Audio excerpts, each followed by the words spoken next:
Hello തുടരും എന്ന ചിത്രത്തിന്റെ first day Bangalore box office collection റിപ്പോർട്ടാണ് ഇന്ന് നോക്കാൻ പോകുന്നത്. വീഡിയോയിൽ മുൻപ് വീഡിയോ ലൈക്ക് ചെയ്യുക, ചാനൽ സബ്സ്ക്രൈബ് ചെയ്യുക. ഈ വരുന്ന ഏപ്രിൽ മെയ് മാസങ്ങളിൽ അങ്ങോട്ട് ധാരാളം ചിത്രങ്ങൾ OTT റിലീസ് ചെയ്യും. നമ്മുടെ ചാനൽ ഭാഗം പരിശോധിച്ചാൽ നിങ്ങൾക്ക് ആ വീഡിയോയ്ക്ക് കാണാൻ വേണ്ടി സാധിക്കുന്നതായിരിക്കും. തരുൺ മൂർത്തിയുടെ സംവിധാനത്തിൽ മോഹൻലാൽ, ശോഭന എന്നൊക്കെ പ്രധാന കഥാപാത്രങ്ങളായി ഇന്നലെ ഏപ്രിൽ 25 റിലീസിനെത്തിയ ചിത്രമായിരുന്നു തുടരും. ചിത്രത്തിന് അത്യാവശ്യം മികച്ച അഭിപ്രായം തന്നെയായിരുന്നു ആദ്യ ദിവസമായ ഇന്നലെ ലഭിച്ചിട്ടുണ്ടായിരുന്നത്. അതുകൊണ്ട് തന്നെ എല്ലാ സിനിമാ പ്രേമികളും ഒരേപോലെ ചിത്രത്തിന്റെ കളക്ഷൻ റിപ്പോർട്ടൊക്കെ അറിയാൻ വേണ്ടി കാത്തിരിക്കുകയായിരുന്നു.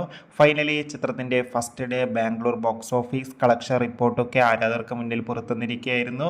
ആദ്യ ദിവസം ബാംഗ്ലൂരിൽ അത്യാവശ്യം മികച്ച ബുക്കിംഗ് നടന്നതുകൊണ്ട് തന്നെ 50 ലക്ഷത്തിന്റെ അടുത്ത് വരെ കളക്ഷൻ നേടിയെടുക്കാൻ വേണ്ടി സാധിക്കുമെന്നാണ് ട്രാക്കിംഗ് റിപ്പോർട്ടുകളൊക്കെ സൂചിപ്പിക്കുന്നത്. എന്തായാലും ചിത്രത്തിന്റെ ഒഫീഷ്യൽ കളക്ഷൻ റിപ്പോർട്ടിനായി നമുക്ക് കാത്തിരിക്കാം.